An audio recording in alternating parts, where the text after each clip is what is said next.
Hello everyone, this is Savita Chauhan. Welcome to social science classes. इस video में student हम discuss करेंगे class 7 geography chapter first environment. What is the means of environment? We are study in this chapter in with example. Like environment क्या है, यानी whatever you see in your surroundings, हर वो चीज़ जो आप अपने चारों तरफ देखते हैं by the creation of nature and by the creation of human being. Simple, चाहे वो ह्यूमन ने बनाई हो या फिर नेचर से बनी हुई चीज़ें होती हैं, वो सभी जितनी भी चीज़ें हैं जो आप चारों तरफ देखते हैं वो हमारा एनवायरनमेंट है। An environment is our basic life support system, जो हमारी लाइफ के सपोर्ट करता है। एक पूरा सिस्टम है, चाहे वो एनिमल्स हैं, प्लांट हैं, माउंटेन्स हैं, रिवर्स हैं, ट्रीज़ हैं, एनिमल्स हैं, यानी जो हमारी लाइफ को सपोर्टिंग सिस्टम है। तो that is the means environment. इसको हम डीपली पढ़ेंगे with example. After the long vacation, बहुत ज़्यादा अब जब वेकेशन के बाद स्कूल बच्चे जाते हैं, when Ravi started going to school again, तो वो जब स्कूल वेकेशन के बाद उसने जाना शुरू किया था तो उसने नोटिस करा रवि ने कि यहाँ पे जो प्लेग्राउंड हुआ करता था नेक्स्ट टू हिज स्कूल के पास वॉज डग अप, वहाँ पे अब क्या हो गया है, खुदाई कर दी है। पीपल सेड दैट पीपल ने बताया वहाँ के लोगों ने, a huge building with many flats will be constructed there, कि अब तो यहाँ पे इस पार्क की प्लेस पे, जो वहाँ पे प्लेग्राउंड था उसके प्लेस पे बिल्डिंग्स बनेंगी और वहाँ पे फ्लैट कंस्ट्रक्ट किए जाएंगे। Ravi was almost in tear, वो रोना उसका स्टार्ट ही हो गया था। When he realise that big playground with its soft grass, marigolds and butterflies is gone forever, जब उसको ये रियलाइज़ हुआ कि जो उस प्ले ग्राउंड के अंदर नेचुरल चीज़ें थी वो हमेशा के लिए अब क्या हो गई हैं, मतलब वहाँ से हमेशा के लिए वो ख़त्म हो गई हैं। He share his feelings with his classmates, वो अपने फ्रेंड्स को क्लास में बताता है कि ऐसे ऐसे हुआ है। इन द असेंबली में प्रिंसिपल भी बहुत ज़्यादा सैड होती हैं, वो भी ये ऑब्ज़र्व करती हैं, and see how our environment is changing, और वो असेंबली में बोलती भी हैं सैडली वे में, उदास होके, कि देखो आज हमारा एनवायरनमेंट कितना चेंज होता जा रहा है। In the class Ravi ask his teacher, class में रवि पूछता है अपने टीचर से, व्हाट इज़ एनवायरनमेंट, एनवायरनमेंट क्या है। Whatever you see in your surroundings said the teacher, teacher ने बोला हर वो चीज़ जो आप अपने चारों तरफ देखते हैं।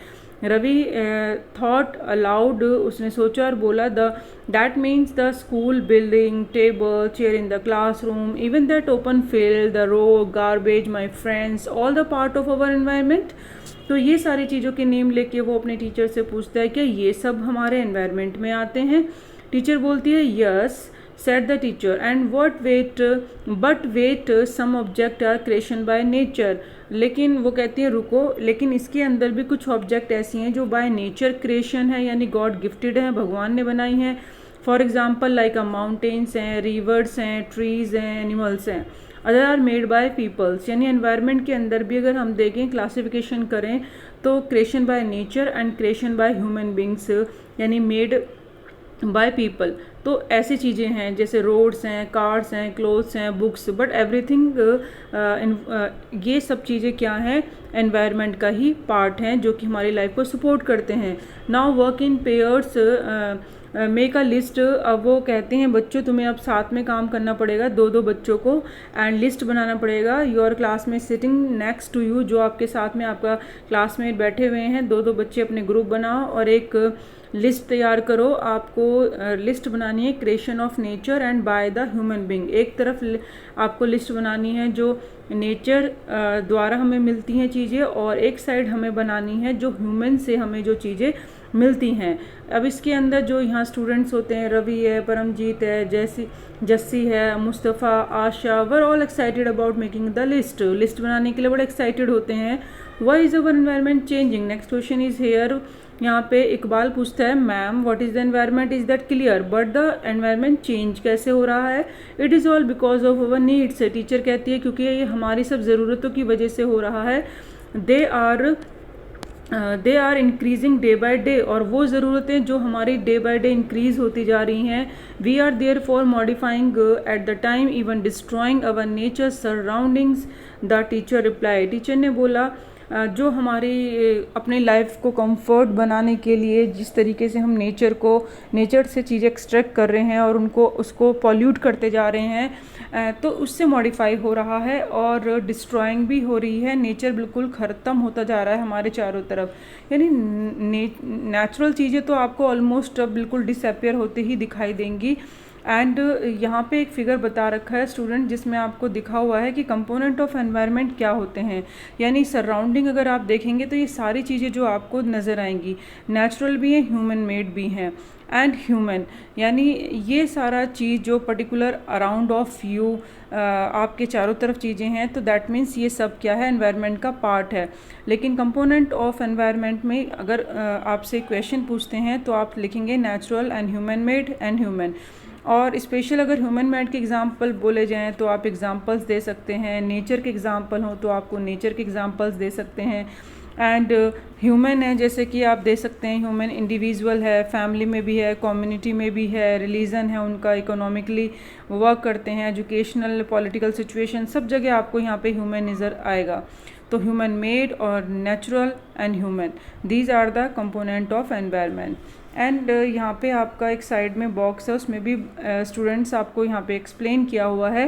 Environment is our basic life support system. Environment का मतलब होता है जो हमारी लाइफ को सपोर्ट करने वाला एक सिस्टम है, जो हमें क्या प्रोवाइड करता है, एयर देता है ब्रीथ करने के लिए, वाटर देता है ड्रिंक करने के लिए, फूड देता है ईट करने के लिए। तो ये हमारी लाइफ को चलाने के लिए लैंड पे सारी चीज़ें, और लैंड हमें रहने के लिए, तो ये सारी चीज़ें जो हमें मिल रही हैं कौन दे रहा है, एनवायरनमेंट दे रहा है। एंड द ह्यूमन, अगर हम ह्यूमन की बात करें तो how do human beings modify this natural environment. अब ये नेचुरल एनवायरनमेंट को किस तरीके से वो मॉडिफाई करता हुआ जा रहा है ह्यूमन, यानी चेंज कर रहा है। जैसे कार में से फ्यूम्स पॉल्यूट द एयर, उसमें से निकलने वाला जो धुआं होता है एयर को पॉल्यूट कर रहा है। Water collect in a port, जो आज हम पानी कलेक्ट कर लेते हैं वो भी एक अपने आप में ही एक प्रॉब्लम है, क्योंकि पानी को स्टोर कर रहे हैं। और जो भी फैक्ट्री का जो पॉल्यूशन आता है वो भी हम ड्रेन कर देते हैं सीधा पॉन्ड्स में या रिवर्स में। And food is serve in vessels, बर्तनों में फूड्स को सर्व किया जाता है। और एंशियंट टाइम पे अगर आप देखते तो जो लीव्स होते हैं पत्तों पे खाना खाया करते थे। And land is use to build a factories, और मोस्टली लैंड पे अब एग्रीकल्चर, जहाँ पे पहले खेती हुआ करती थी, सेटलमेंट हुआ करता था, तो फॉरेस्ट को कट करके फैक्ट्रीज बिल्ड कर दी गई हैं, और वो और भी ज़्यादा पहले से क्या कर रही हैं, पॉल्यूट कर रही हैं एनवायरनमेंट को। Human beings make a cars, mills, factories, manufacture, containers, मतलब डे बाय डे अपनी ज़रूरतों की चीज़ों को बना रहे हैं और एनवायरनमेंट को ख़त्म कर रहे हैं। यानी यहाँ पे वो अपना ग्रिडीनेस कंप्लीट कर रहे हैं, अपनी अननेसेसरी चीज़ों को पूरा करने के लिए नेचर को डिस्ट्रॉय कर रहे हैं। तो this is the main reason how human beings modify natural environment. इस तरीके से ह्यूमन जो है एनवायरनमेंट को क्या कर रहा है, मॉडिफाई करता जा रहा है day by day. And next is think is from the ever conversation, जो भी हमने ऊपर देखी है, you understand that the place, people, things and nature that surround any living organism is called environment. ये तो हमें समझ आ गया कि चाहे वो प्लेस हैं या पीपल हैं या थिंग्स हैं या नेचर है, जो भी हमारे लिविंग ऑर्गेनिज्म के चारों तरफ जो भी चीज़ें पाई जाती हैं वो एनवायरनमेंट होता है, क्योंकि लिविंग बींग्स को ही तो सपोर्ट कर रही हैं ये चीज़ें। It is a combination of natural and human made phenomena. In combinations को हम कह सकते हैं कि नेचुरल भी होता है और ह्यूमन मेड भी होता है। फेनोमेनन मीन्स होता है कि मतलब आप कह सकते हैं अ फैक्ट, मतलब एक ऐसा फैक्ट है या फिर इवेंट है इन नेचर में होने वाले जो इवेंट होते हैं, और specially that is not a fully understood, जिसको हम समझ नहीं सकते, लेकिन वो पर्टिकुलर वो चीज़ें होती हैं, इवेंट्स होते हैं। While the nature environment refer to the both biotic and abiotic conditions existing on the earth। अगर हम नेचुरल एनवायरनमेंट की बात करें तो इसको दो क्लासिफिकेशन कर सकते हैं, दो पार्ट में डिवाइड कर सकते हैं। किसको, हम नेचुरल एनवायरनमेंट को। तो नेचुरल एनवायरनमेंट में दो चीज़ें आती हैं, बायोटिक, अबायोटिक। बायोटिक मीन्स क्या होता है, living organism like a plant, animals. And abiotic means होता है non living, that means like a land. तो ये तो हो गया नेचुरल एनवायरनमेंट का डिफरेंस कि हम उसको कितने क्लासिफिकेशन कर सकते हैं। नेक्स्ट इज़ है यहाँ पे, जैसे अगर ह्यूमन एनवायरनमेंट को देखें तो जो उसकी एक्टिविटीज़ के बेस पे हम उसको कितना कर सकते हैं। तो human environment रिवेल the activities creations and interactions among human beings.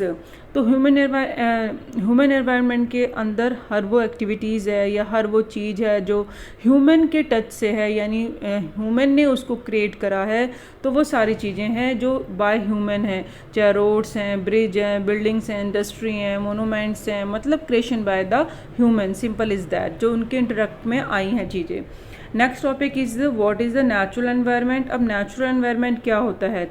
Natural environment pure creation by the God या गिफ्टेड बाय द गॉड, यानी विदाउट ह्यूमन टच, पूरा नेचुरल है। Land, water, air, plants, animal and comprise the natural environment, यानी consist हैं।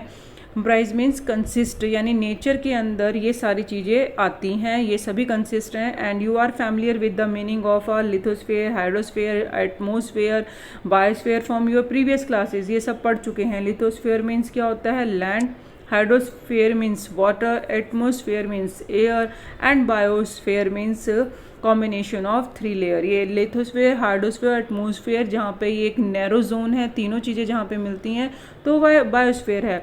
But let is the understand the more things, some more facts about the domain. इस domains के बारे में, इन सब के बारे में हम डिटेल में पढ़ेंगे। फर्स्ट है लाइक अ लिथोस्फेयर।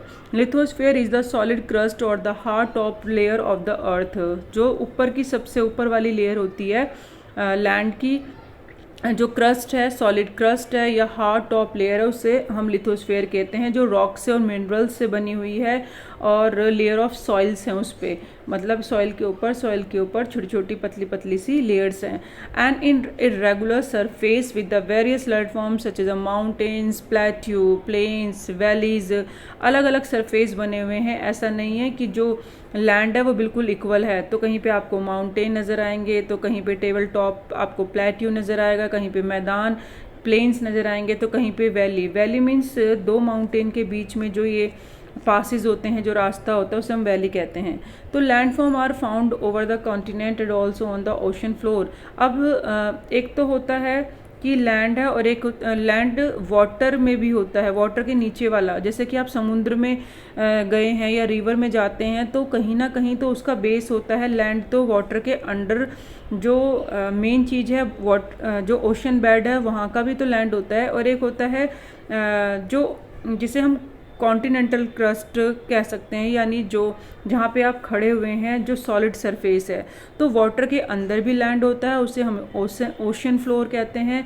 और जो ये जो समुद्र के ऊपर वाला जो पार्ट है जहाँ पे आप खड़े हैं, चाहे माउंटेन्स हैं, प्लेट्यू हैं, प्लेन्स हैं, वैलीज हैं, वो हमारा क्या हो गया? वो कॉन्टिनेंट लैंड हो गया, यानी वो कॉन्टिनेंट है और ओशनिक फ्लोर। तो ये 2 लैंड फॉर्म होती हैं, यानी लैंड भी 2 तरह की आपको दिखाई देगी, क्योंकि समुद्र के नीचे भी कहीं ना कहीं तो लैंड होता ही है। एंड लिथोस्फेयर का जो डोमेन बताया है प्रोवाइड द, हमें क्या क्या देता है? Forest, grass land for grazing, यानी जो घास चराने के लिए घास चाहिए होती है, ग्रेजिंग करने के लिए लैंड चाहिए होती है, एग्रीकल्चर के लिए, ह्यूमन सेटलमेंट्स के लिए, यानी जहाँ पे ह्यूमन रहता है। एंड ये सारी चीज़ें सोर्स जो हैं, यानी मिनरल्स, जो कि एक मिनरल अपने आप में ही एक वेल्थ है। तो ये सारे डोमेन हमें लिथोस्फेयर में मिलते हैं। और लिथोस्फेयर ये डोमेन ऑफ एनवायरनमेंट का जो फिगर है ये भी हमें एक्सप्लेन करता है कि एटमॉस्फेयर मीन्स एयर है, हाइड्रोस्फेयर मीन्स वाटर है, लिथोस्फेयर मीन्स जहाँ पे ये सब ह्यूमन की एक्टिविटीज़ हो रही हैं और जहाँ पे तीनों चीज़ें एग्जिस्ट करती हैं, लाइफ जहाँ पे सरवाइव करती है, जहाँ हवा भी है, पानी भी है, लैंड भी है, तो उसे हम बायोस्फीयर कहते हैं। ये फिगर भी अपने आप में ही बहुत इंपॉर्टेंट है, इसे डोमेन्स ऑफ एनवायरनमेंट भी कहा जाता है। And domain of water hydrosphere को रेफर करता है। एंड ये किससे कंसिस्ट होके बना है? Comprises various source of water, different type of water bodies हैं, चाहे वो रिवर हैं, लेक्स हैं, सी, ओशन, ये सब चीज़ें वाटर सोर्स हैं और ये सब हाइड्रोस्फीयर के डोमेन में कंसिस्ट हैं। It is the essentials for the all living organism. अगर लिविंग ऑर्गेनिज्म है तो ये बहुत ही एसेंशियल है उनकी लाइफ के लिए। एटमॉस्फेयर क्या है? एक थिन लेयर है एयर का, सराउंड ऑफ द अर्थ के चारों तरफ जो हवा का एक आवरण है वो एटमॉस्फेयर कहलाता है। Gravitational force of the earth hold the atmosphere around it. और एक जो गुरुत्वाकर्षण का जो बल होता है वो अर्थ को होल्ड करके रखता है एटमॉस्फेयर में एंड प्रोटेक्ट करता है हमें किस चीज़ से, from the harmful rays and scorching heat of the sun. यानी जो सीधी सीधी बहुत हार्मफुल रेज होती हैं वो अंदर हम उसमें एंट्री ना कर सकें लैंड पे, तो उन चीज़ों को वो लेयर होती है जो एटमॉस्फेयर लेयर वो उसको रोक के रखती है। Consist of number of gases हैं इसमें जो पाई जाती हैं, वाटर वेपर हैं। एंड एटमॉस्फेयर चेंज होता है तो that mean change weather and climate, मौसम भी चेंज होता है और वेदर भी चेंज होता है। And plant and animal kingdom, जहाँ पे प्लांट्स और एनिमल पाए जाते हैं एक साथ, उसे बायोस्फीयर कहते हैं, वो लिविंग वर्ल्ड कहलाता है। यानी एक narrow zone of the earth where land water air interact. जब ये तीनों चीज़ें जहाँ पे एक दूसरे पे इंटरैक्ट करती हैं, एक दूसरे पे डिपेंड करती हैं, उसको हम, और वो लाइफ के लिए सपोर्टेबल होती हैं, तो उसको हम क्या कहते हैं, उसे हम बायोस्फीयर कहते हैं। And what is the ecosystem, ये हम नेक्स्ट वीडियो में पढ़ेंगे। And what is the environment, आपके इस बॉक्स में एक वर्ड भी दे रखा है यहाँ पे। एनवायरनमेंट फ्रेंच वर्ड से एनवायरनर है और एनवायरन मीनिंग मतलब होता है नेबरहुड, यानी जो हमारा नेबरहुड है, यानी जो पड़ोस कह सकते हैं, जो भी हमारे आसपास में जो भी चीज़ें होती हैं, these the keyword. And next video में नेक्स्ट टॉपिक पढ़ेंगे ecosystem. Thank you so much, keep watching, keep learning.